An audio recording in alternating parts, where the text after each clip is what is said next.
That's right. Back at it again, Full Custom Hot Dog, here doing another movie review. That's right. Today we're going to be talking about the film Bad Samaritan, now streaming on Amazon Prime. A little thriller. According to IMDb, it says it's a crime horror thriller.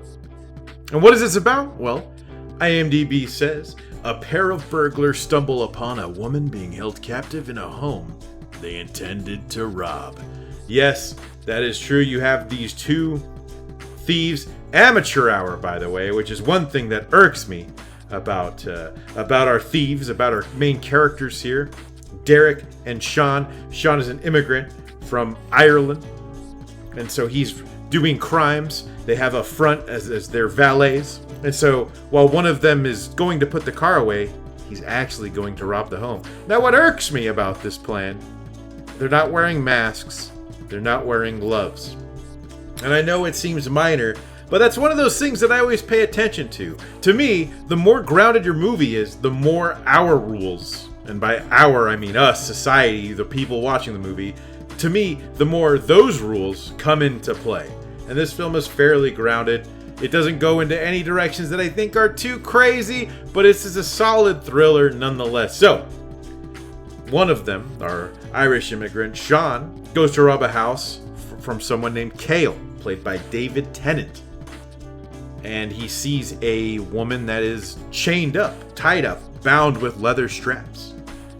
And Cale is a tech whiz, and so of course he's watching and creeping, and he's got a sense of what's going on, potentially, and decides to rush back. Sean, our hero, does not rescue her, and instead runs. But now he has this mission that he's got to find her. He starts bringing the cops, even the feds, and the cops are like, "You're crazy, there's nothing wrong with this guy. You broke into his house, and you've admitted all these crimes. You're probably crazy. What's going on with you?" So as Cale, again played by David Tennant, who I never thought I'd like, and then when I watched the Fright Night remake, he was incredible, I thought. I thought he did an outstanding job, so I kind of look forward to seeing David Tennant in things now. I think I'm biased because I don't like Doctor Who.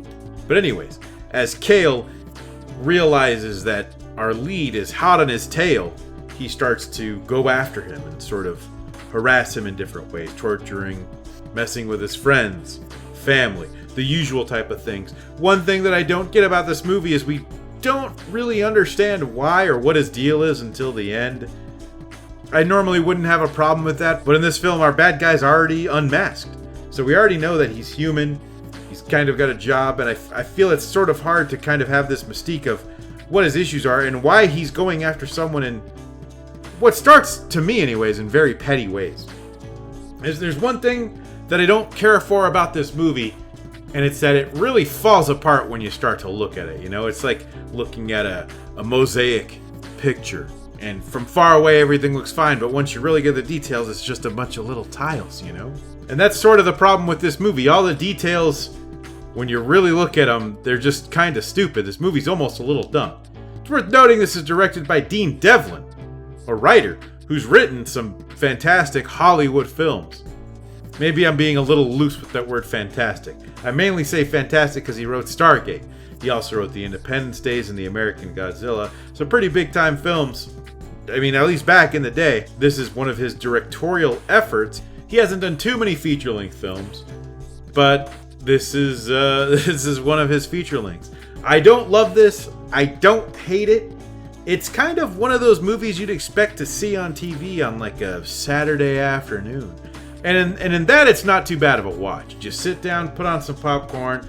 Let's get thrilled with this thriller. You know what I mean? And again, some of these details here are just silly and goofy and don't quite work for me. I feel like in a film, again, that's grounded, you got to play by the rules of being us, of being on our team, of being the viewer. That's just me, of course. There are some neat bits, some pretty surprising and gnarly violent moments as well. Overall, though, it's a fine movie. David Tennant, any issues I have with his character aren't his problem. They're issues with the writing, and I think that's most of the problem here is the cast is pretty decent, but really at the end of the day, there's just some of these issues writing. Not even these details that I keep crying and whining about, but just bizarre choices overall. When you find out the killer's reason for why he's so crazy, Just nothing really seems to really hold much weight to it, in my opinion. But again, that's my opinion. What's yours? Let me know, of course, if you've seen this in the comments. I am your host, Full Custom Hot Dog. You can follow me on Twitter. It's Full Custom Hot Dog without the last O, because it's just too long for Twitter. So, thank you all for watching, and until next time. If you like what you see, I love what I see. Make sure to hit that subscribe button and the bell for notifications so you can watch whatever comes next. And if you like the music you hear, you can follow me on SoundCloud and Spotify. Check the description for links.